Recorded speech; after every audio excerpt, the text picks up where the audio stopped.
Hello guys, അപ്പോൾ ഇന്നത്തെ video ഒരു മിനി വ്ളോഗാണ്. എൻ്റെ വീട്ടിൽ കുറച്ച് ഗസ്റ്റ് ചെയ്യുന്നുണ്ട്. അപ്പോൾ അവർ വന്നു കഴിഞ്ഞാൽ ഡാമിക്ക് പോകാമെന്നാണ് വിചാരിക്കുന്നത്. അപ്പം അങ്ങനെ ഒരു മിനി വ്ളോഗ് എടുക്കാൻ വിചാരിച്ചു. ഹാപ്പിയായിട്ട് എന്തൊക്കെയോ കാട്ടുന്നുണ്ട്. ഞങ്ങൾ ഫുഡ് കഴിച്ച് കുഴിമന്തിയാണ് ഉണ്ടാക്കിയത്. നല്ലപോലെ തട്ടി. പിന്നെ ഒരു ഈവനിങ് ആയപ്പം ഞങ്ങളെല്ലാവരും കൂടെ ഇറങ്ങി ഡാമിക്ക്. ഞങ്ങൾ എത്തിയില്ല, അവർ എത്തിയിട്ട് എല്ലാവരോടും കയറില്ലേ എന്നൊക്കെ പറഞ്ഞ് അങ്ങനെ ഫസ്റ്റ് ഞാൻ കുറേ സ്നാപ്പൊക്കെ എടുത്ത് നടന്നു, ഉള്ളിലേക്ക് നടന്ന് എന്തോ ട്രെയിൻ പാളത്തിൽ കൂടെ ഒക്കെ നടന്ന്.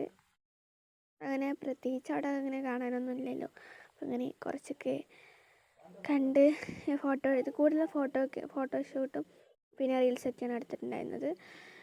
അങ്ങനെ ഞങ്ങൾ വീട്ടിലേക്ക് തിരിച്ച് നടന്നപ്പോൾ ക്ഷീണിച്ചപ്പോൾ കുറേ ഐസ്ക്രീമൊക്കെ വാങ്ങി കഴിച്ച് വരുമ്പോൾ ഒരു ചുപ്പടനെ കണ്ട് ഹായൊക്കെ താറ്റ എന്നൊക്കെ പറഞ്ഞ് ഇറങ്ങി. അത്രയുള്ള വീഡിയോ. അടുത്ത വീഡിയോയിലേക്ക് ഷെയർ ചെയ്ത് സബ്സ്ക്രൈബ് ചെയ്യുക. ബൈ.